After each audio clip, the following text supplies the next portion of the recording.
이삭이 거기서부터 브엘세바로 올라갔더니 그 밤에 여호와께서 그에게 나타나 이르시되 나는 내 아버지 아브라함의 하나님이니 두려워하지 말라. 내 종 아브라함을 위하여 내가 너와 함께 있어 네게 복을 주어 내 자손이 번성하게 하리라 하신지라. 이삭이 그곳에 제단을 쌓고 여호와의 이름을 부르며 거기 장막을 쳤더니 이삭의 종들이 거기서도 우물을 팠더라. 아멘. 전쟁의 소식들로 인해서 그런지 제가 그렇게 보아서 그런지 예배하는 우리 성도들의 얼굴이 전부 다 전쟁터에 온 사람들 같습니다.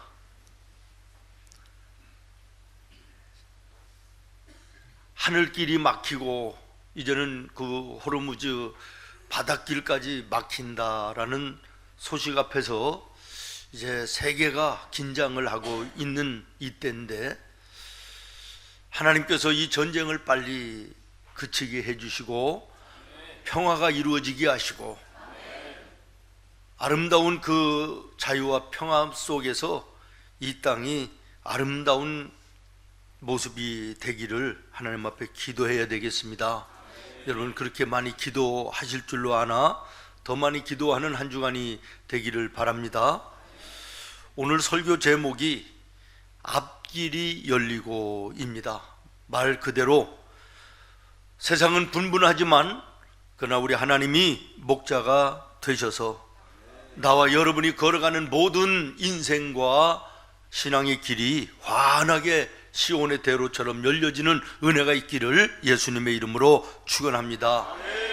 성경을 보면 이스라엘 백성들은 자기들의 조상들을 이야기할 때 아브라함, 이삭, 야곱을 이야기합니다. 하나님을 부를 때도 그냥 하나님 부르는 것이 아니라 아브라함의 하나님, 야곱의 하나님, 이삭의 하나님 이렇게 부릅니다. 자기들의 후손을 이야기할 때도 아브라함의 후손이고 우리는 이삭의 후손이고 야곱의 후손이다 라고 이렇게 이야기합니다. 출애굽기 3장에 보면 하나님께서 모세를 부르셔서 사명을 맡겨주실 때도 나는 너의 조상 하나님이니 라고 끝나지 아니하시고 나는 아브라함의 하나님, 이삭의 하나님, 야곱의 하나님이니라 라고 말씀을 하십니다. 무슨 말이냐? 이 세 사람은 그만큼 이스라엘의 역사와 민족들의 뿌리와 같은 아주 귀중한 분들이다 이런 이야기 아니겠습니까? 여러분은 이 세 명 중에서 어떤 분이 좋으신가요? 아브라함, 이삭, 야곱. 저는 개인적으로 이삭을 참 좋아합니다. 그래서 오늘 이삭에 대한 말씀을 나누려고 하는 것이죠. 왜 그러냐 그러면 아브라함과 야곱은요 어떻게 도저히 내가 흉내조차 낼 수 없는 삶을 살으셨던 분들이기 때문에 그렇습니다. 아는 대로 아브라함은 믿음의 조상이고 야곱은 12지파의 조상이지 않습니까? 아브라함은요 얼마나 훌륭한 믿음의 사람인지 성경에 14장을 할애해서 아브라함에 대해서 쓰고 있습니다. 야곱은 12장에 걸쳐서 소개되고 있는데요 이삭은 몇 장일까요? 달랑 한 장입니다. 오늘 읽은 26장 단 한 장이에요. 무슨 말이죠?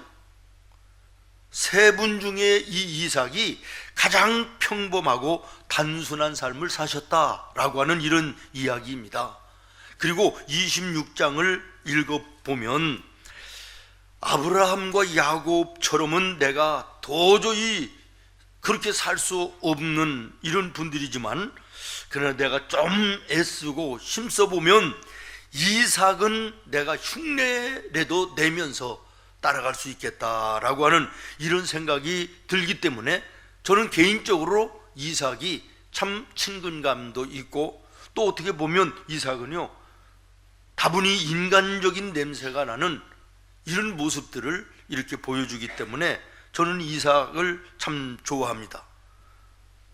그러나 성도 여러분, 언제나 진리는 평범함 속에 있는 것처럼 이삭은 그러한 삶을 사는 것 같지만은 그는 그의 삶을 통하여 오늘 나와 여러분이 걸어가야 될 인생길과 신앙의 길에 축복의 강한 교훈을 우리에게 던져주고 있다는 사실을 발견해야 될 것입니다. 우리도 이삭처럼 그가 걸으셨던 삶을 우리도 본받아 따라가기만 하면 오늘 설교의 제목같이 앞길이 열리고 시온의 대로 같은 환한 앞길이 열리게 되는 은혜를 누리면서 살 수 있을 것입니다.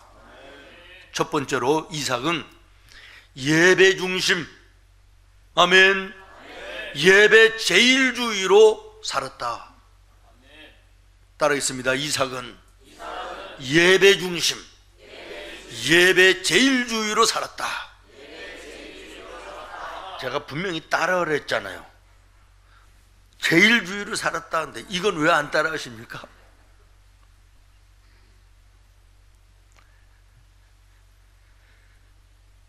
세상 어느 나라 어느 누구에게도 물이라고 하는 것은 아주 중요하고 귀한 것이면은 틀림이 없습니다만은 지금 이삭이 머무르고 있던 중동 지역, 열대 지역에서의 물이라고 하는 것은 소중하고 귀하다는 것을 넘어서서 생명과도 같은 거 아니겠습니까?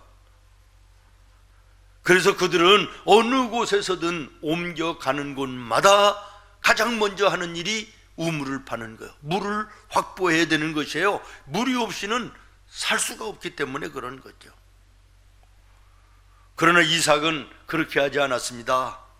어느 곳으로 옮겨가든지 가장 먼저 한 것이 우물을 파는 것이 아니라 제단을 쌓았다. 오늘로 얘기하면 하나님께 예배를 가장 먼저 드렸다라는 것입니다. 여러분, 우물을 판다는 것은 무엇을 말하는 것입니까? 어떻게 내가 먹고 살 것인가 라고 하는 것을 우선하는 것이에요.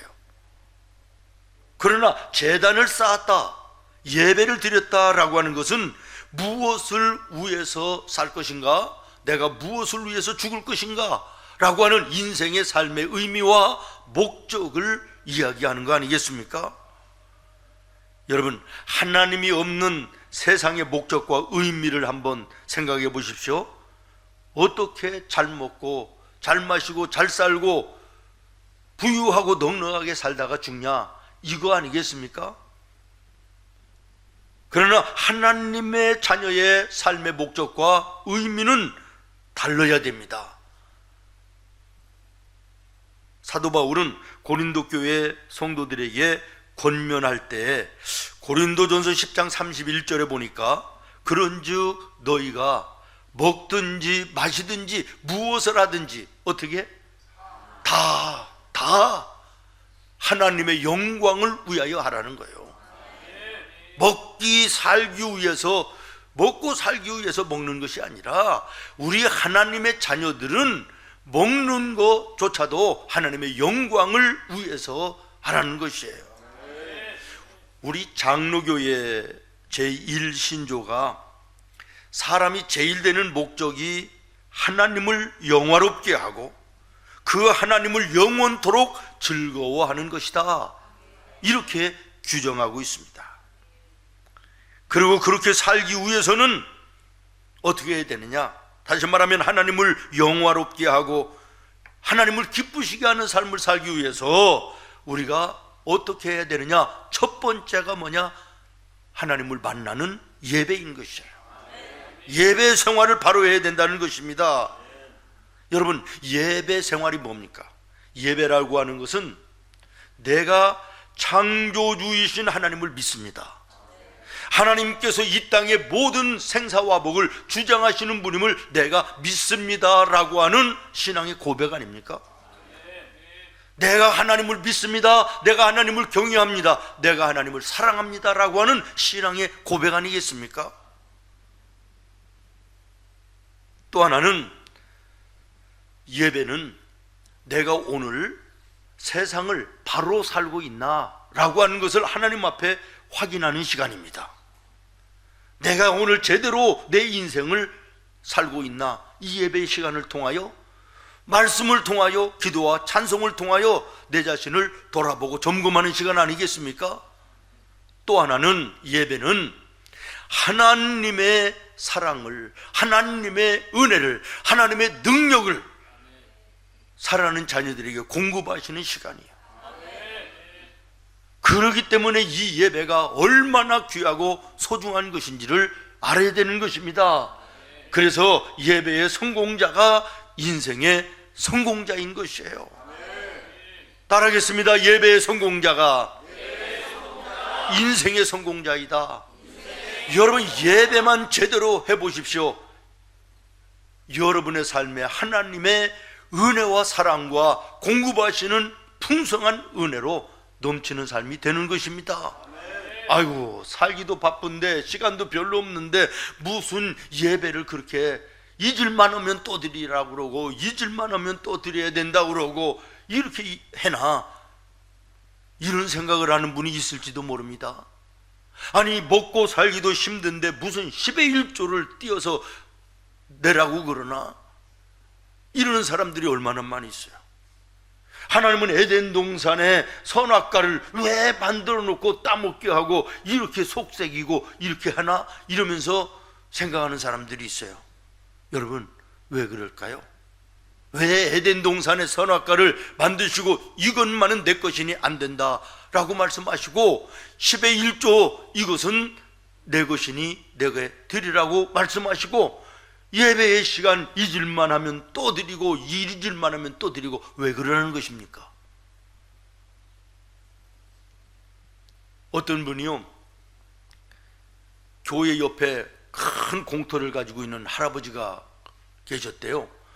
그런데 그 교회에는 주차장이 없어가지고 그 할아버지가 그 공터만 빌려주면 얼마나 교회에 유용하게 주차장으로 사용할 것인데 안 빌려주는 거예요. 그래서 사정하고 사정해도 안 되는 거예요.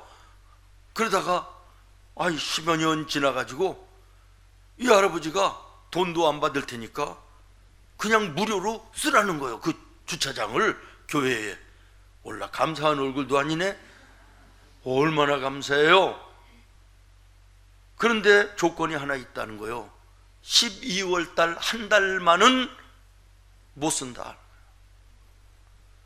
그러니까 뭐 11달 쓰는 것도 너무 감사해가지고 교회에서 유익하게 그것을 얼마나 잘 쓰는지 몰라요.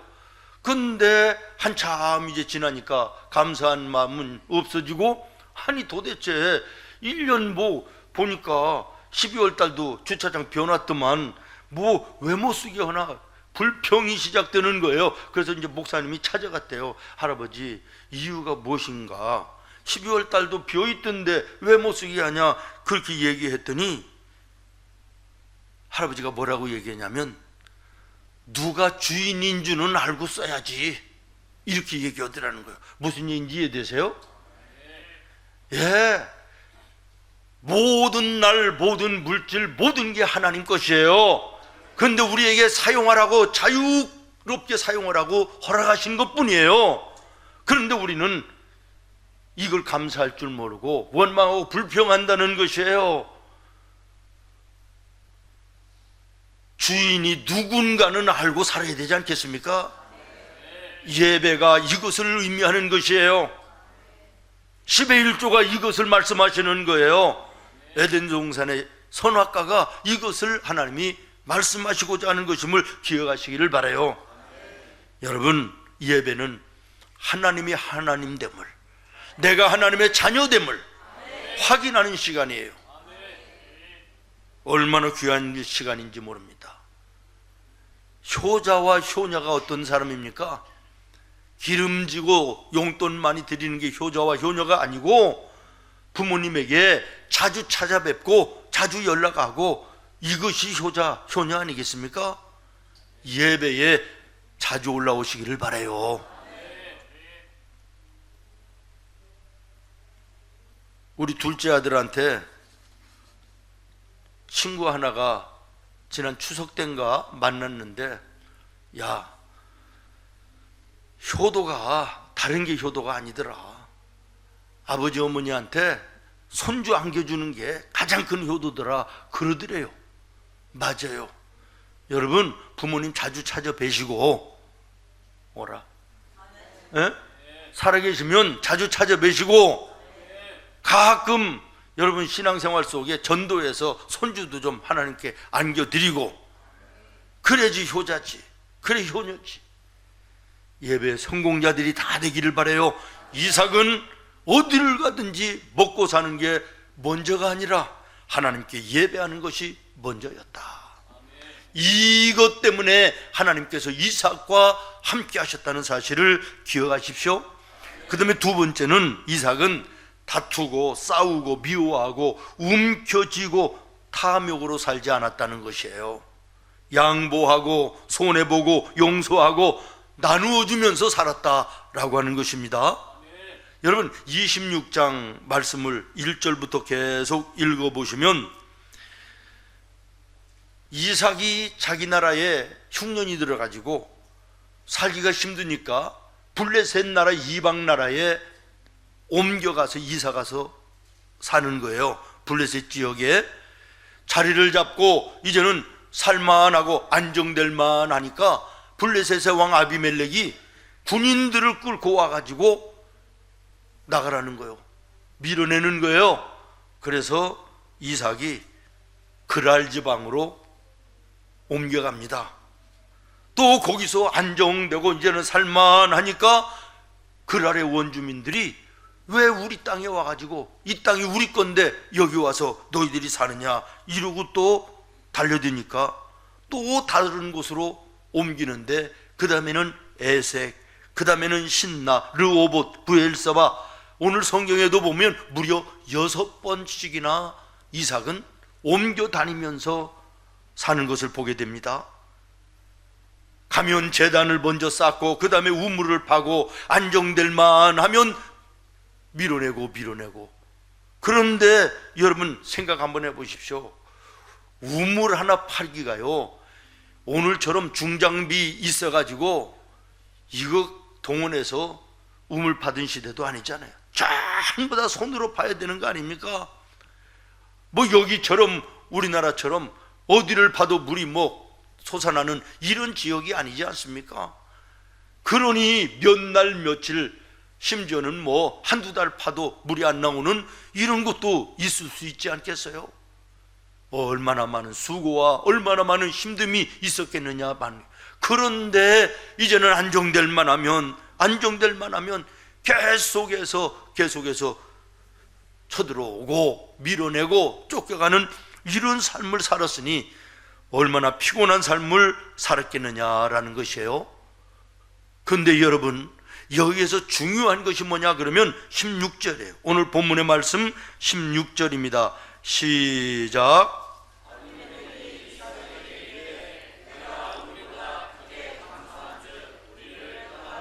아멘. 여기 아비멜렉은 블레셋 왕이에요. 이전에 군사들을 데리고 와서 위협하며 협박해서 이삭을 밀어냈던 그 사람이에요. 그런데 이 왕이 찾아와서 이삭에게 뭐라고 얘기한다고요? 너희가 우리보다 강성하지 않냐라는 것이에요. 무슨 말입니까? 무려 6번씩이나 쫓겨다니는 이삭이 힘이 없어서 그런 것이 아니었다는 거예요.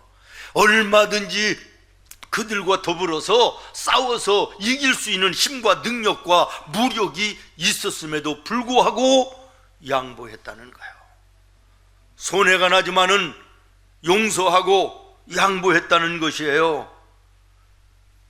참았다는 것이에요. 얼마나 온유하고 겸손하고 평화를 원하는 사람이었나 이것을 발견하게 되는 것입니다. 오늘 이 세상이 전쟁이 이렇게 끊어지지 않는 이유가 어디 있습니까? 온유와 겸손과 평화를 예수님이 사셨던 그 모습을 우리가 이 땅에 살면 참 좋으련만 세상이 그렇지 않습니다. 사람들이 그렇지 않습니다. 그러나 오늘 이삭은 자기의 힘과 능력이 있음에도 불구하고 양보하고 오래 참고 겸손하고 손해보고 평화를 이루고자 하는 이 아름다운 믿음의 모습, 이런 모습을 하나님이 그대로 두셨습니까? 이런 삶을 사는 이삭을 하나님께서 외면하셨습니까? 아닙니다. 어디를 가서 우물을 파도 물이 펑펑 솟아나는 축복을 주셨습니다. 그 다음에 12절부터 13절 같이 읽겠습니다. 시작. 이삭이 그 땅에서 농사하여 그 해에 100배나 얻었고 여호와께서 복을 주심으로 그 사람이 창대하고 왕성하여 마침내 거부가 되어, 계속해서 쫓겨다니는데 거덜나야 되잖아요. 거지같이 돼야 되지 않겠어요? 그런데 어떻게 됐다고요? 거부가 됐다는 거예요. 믿습니까? 다른 사람들은 농사보다 100배나 더 풍성케 하는 하나님의 놀라운 은혜와 복이 주어졌다는 것이에요. 이런 모습들을 보면서 블레셋 왕 아비멜렉이 이삭을 찾아와요. 신하들을 대동하고 이삭을 찾아와서 사정을 하는 거요.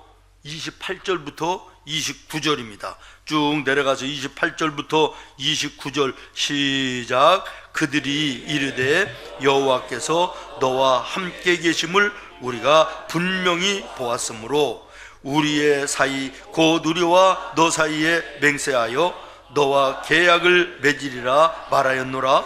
너는 우리를 해하지 말라.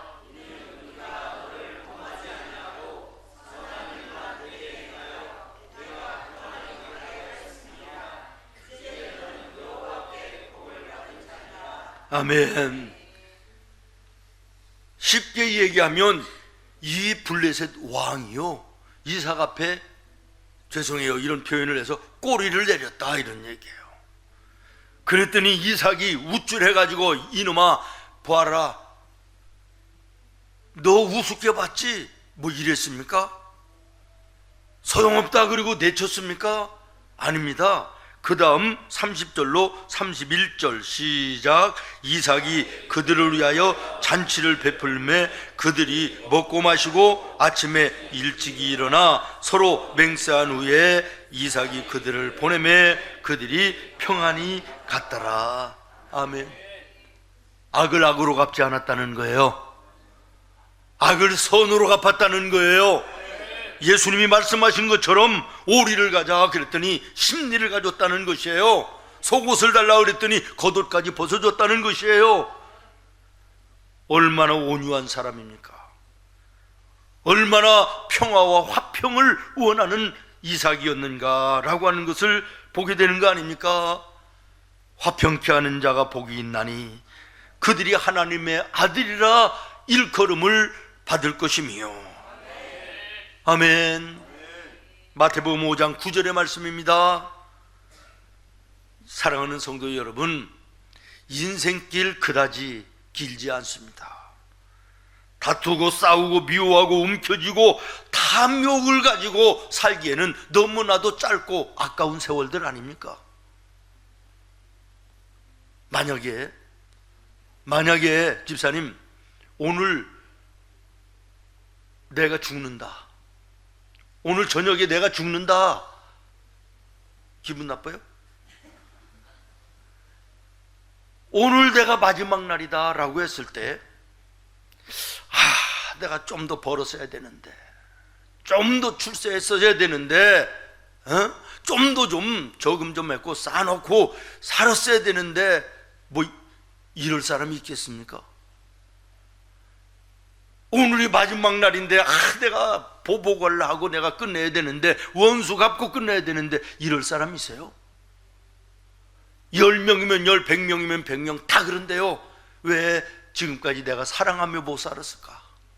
왜 움켜쥐고만 살았을까? 왜 나눠주고 살지는 못했을까? 왜 용서하지는 못했을까?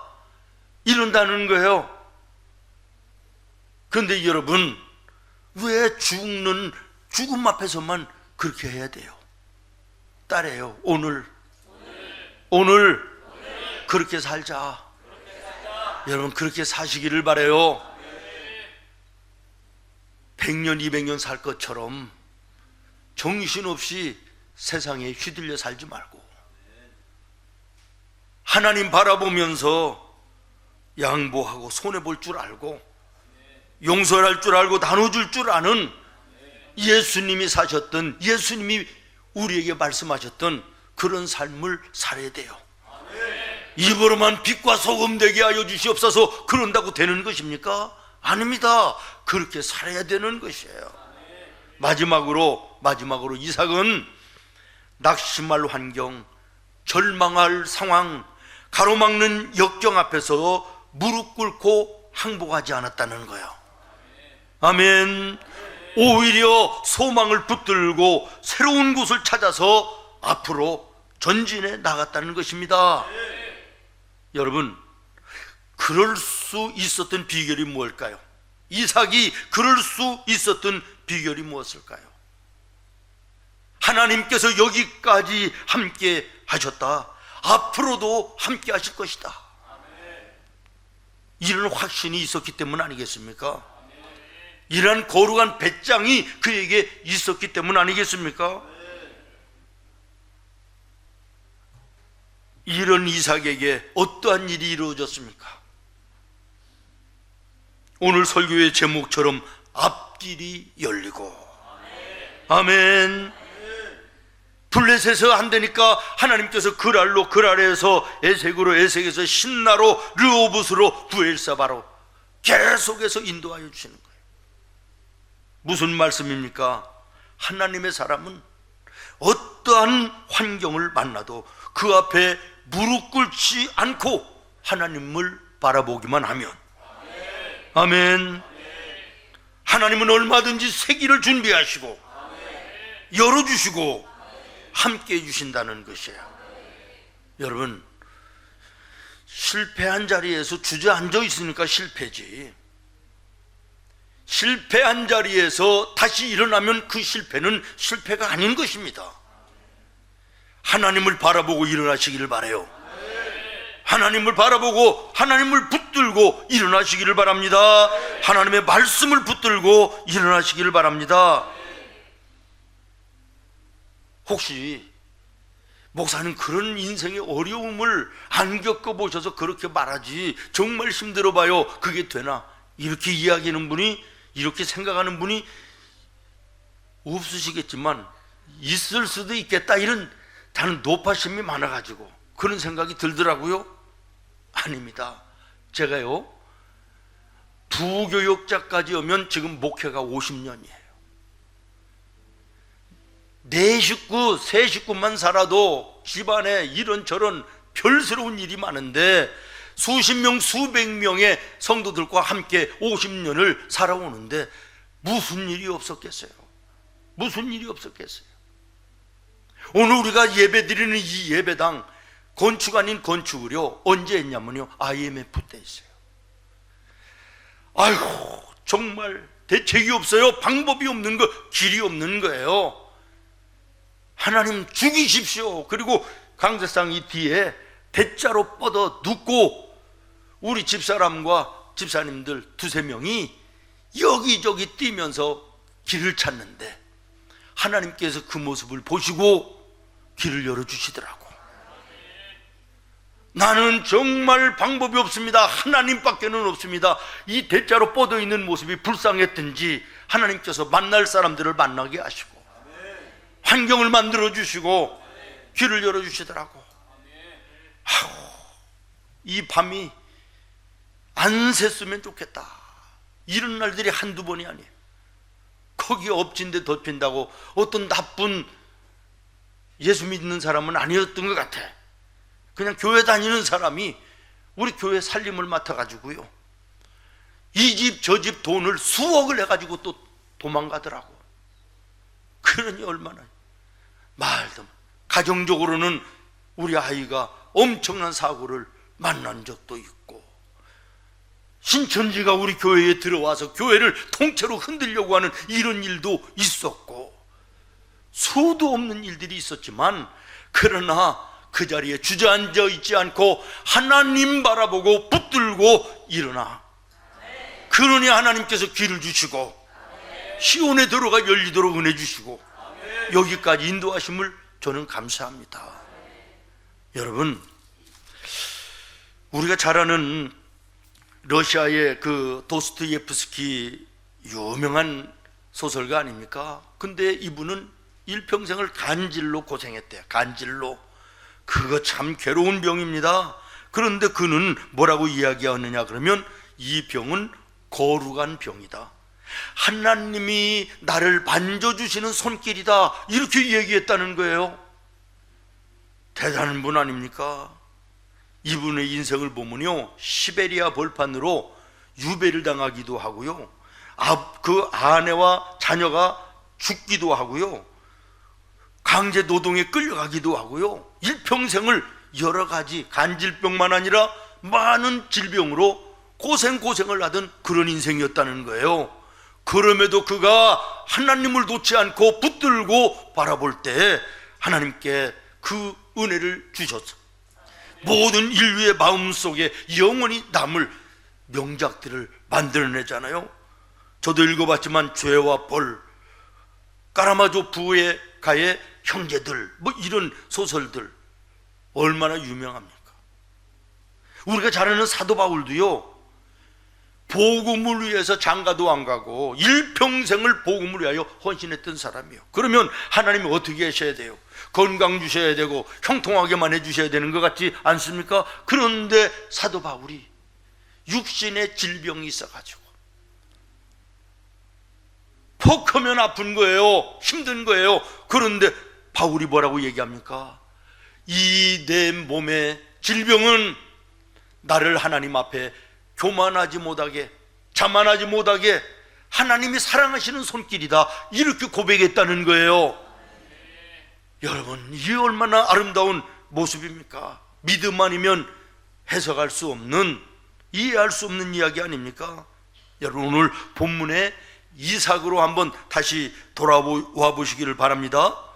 한 번은 신나에서 우물을 팠는데 그 지역의 사람들이 와서 또 도망가 가지고 다른 곳에서 이제 우물을 파고 그 이름을 르호봇이다 라고 이름을 붙였다 그래서요. 그리고 이렇게 말합니다. 22절이에요 22절 시작. 이삭이 거기서 옮겨 다른 우물을 팠더니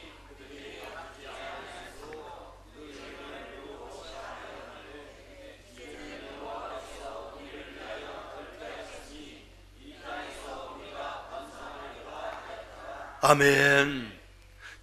저 사람들이 우리를 내쫓았지만 그것 때문에 우리가 더 넓은 곳에 와서 우물을 팠으니 이제 우리의 사는 삶의 터전이 더 넓어진 거 아니냐.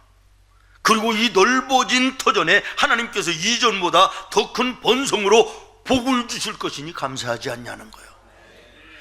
여러분, 이런 믿음만 있으면, 이런 믿음만 내게 있다면 세상이 아무리 어둡고 별스러워도 걱정할 게 뭐 있습니까?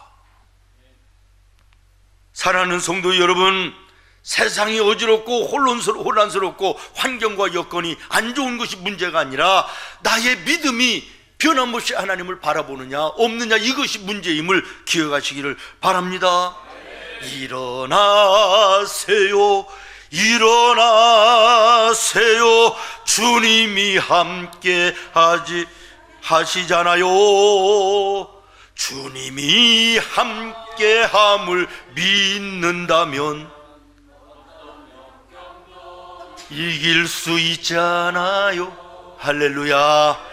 예, 아무리 어떤 역경이라 할지라도 그 자리에 주저앉아 있지 않고 하나님을 바라보고 하나님께 기도하고 말씀을 붙들고 일어나면 되는 것입니다. 길을 열어주실 것입니다.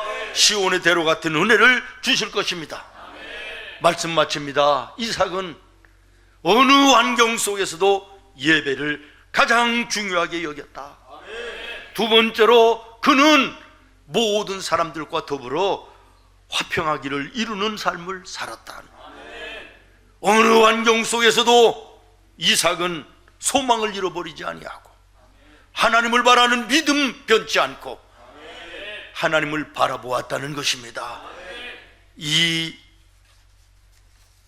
능력이 이삭을 이삭되게 하고 성경의 믿음의 위대한 족장으로 우리에게 교훈하고 계신 줄로 믿습니다. 우리 주신 말씀을 생각하면서 한 30초만 통성으로 기도하겠습니다. 하나님, 이삭 같은 삶을 살게 하여 주시옵소서. 바쁜 가운데도 예배를 중요하게 여기게 하시고 혼돈 속에서 다툼 속에서도 화평을 이루는 자가 되게 하여 주시며 어느 한 환경 속에서도 소망을 잃어버리지 않게 하시고 하나님 바라보며 말씀 붙들고 일어나는 은혜를 주시옵소서. 종일 때까지 기도하겠습니다. 하나님 감사합니다. 거룩한 주일의 아침 주님의 말씀이 이삭을 통하여 우리에게 허락하여 주심을 감사합니다. 주님, 이 땅이 힘들고 어렵습니다. 걸어가는 인생길 참 험하고 무섭습니다. 그러나 주저앉아 있지 않게 하시고 말씀 붙들고 하나님 바라보며 일어나게 하여 주시고 주님 주시는 힘으로 주님 주시는 능력으로 세상을 이기는 하나님의 자녀의 삶이 되게 하여 주시옵소서. 하나님 나라 바라보며 지치지 않고 달려가도록 하나님 나라 바라보며 달려가는 걸음의 힘이 빠지지 않도록 하나님이 새 힘으로 공급하여 주시옵소서. 예수님의 이름으로 기도하옵나이다. 아멘.